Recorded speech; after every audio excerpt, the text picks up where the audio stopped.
In this video, we will add or subtract algebraic fractions with linear denominators. If you're revising, pause the video and have a go at examples 1 and 2. Example 1. We have x over 2x plus 1, take away 3 over 5x plus 2. To add or subtract fractions, if it's algebraic or numerical, our technique remains the same, and that is to get a common denominator. Not worry about getting the lowest common denominator, we'll just get a common denominator which can always be found by multiplying together the two denominators. So we can multiply the 2x plus 1 by the 5x plus 2. If we're getting the common denominator and we multiply the first denominator by 5x plus 2, we need to do the same thing to the numerator as the denominator to make sure this fraction is equivalent. So we need to multiply the numerator also by 5x plus 2.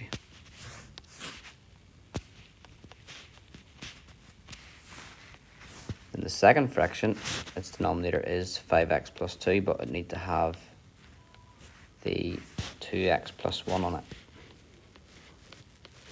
And so we've multiplied the denominator by 2x plus 1, so we then multiply the numerator by 2x plus 1. We can then simplify the numerators. We can expand those brackets out. So we would have x times 5x, which is 5x squared. And x times 2 is 2x. And that's over our denominator, which is 2x plus 1 divided or multiplied by 5x plus 2. Take away. On the second one, we've got 3 times 2x, which would be 6x, and 3 times 1 is 3. Remember, the denominator always stays the same when adding or subtracting fractions. With our common denominator, then we can bring it together as one fraction. That would be 2x plus 1 and the 5x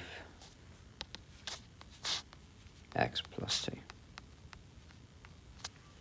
The numerator then is going to be this fraction, so this numerator, 5x squared plus 2x. Take away this fraction. So if we're taking away this fraction, we're taking away the 6x, we're taking away the 3. You can imagine we're taking away all of that from the 5x squared plus 2x. So we're taking away 6x, take away 6x, and we're also taking away positive 3 or taking away 3. So there must have a minus sign on the 3 as well. We can tidy up that numerator. The denominator will just stay the same. We've got 5x squared, no other squared terms, so it stays the same.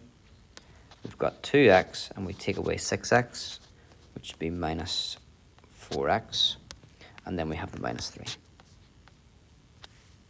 And that's the question finished. There's no advantage in this scenario to expanding out this.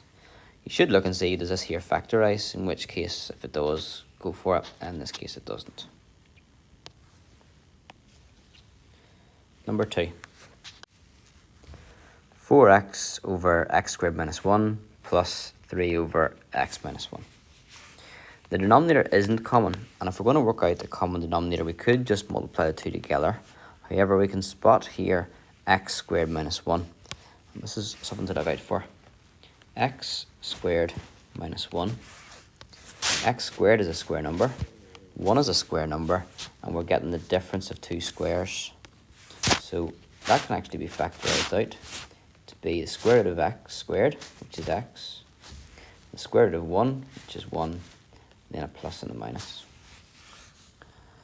So we could write that question again as 4x over x plus 1 x minus 1, adding on the 3 over x minus 1. The reason why that's useful is because we can see x minus 1 is common in both of them. We just need to have the x plus 1. So we can leave that first fraction as it is. And to get a common denominator, we just need to manipulate the second fraction. The second fraction needs to be multiplied by x plus 1 to get an x plus 1 on the denominator. Whatever we do to the bottom, we do the same to the top. Okay, we can then simplify that. So we'd have the 4x over x plus 1, x minus 1.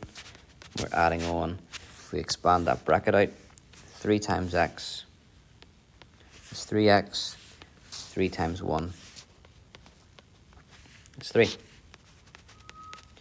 Our denominator is common, so we can then add together our numerators. The denominator stays the same, so we'll just write it down first.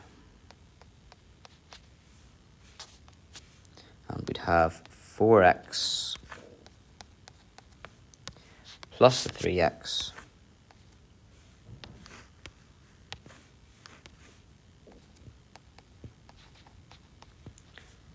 plus the 3. And that ends up given, if we simplify the numerator, 4x plus 3x is 7x. So we have 7x plus 3 over the denominator, x plus 1, x minus 1. If you expand that out, you could get back to the x squared minus 1 if you think that's nicer, but you won't lose marks for leaving it like that.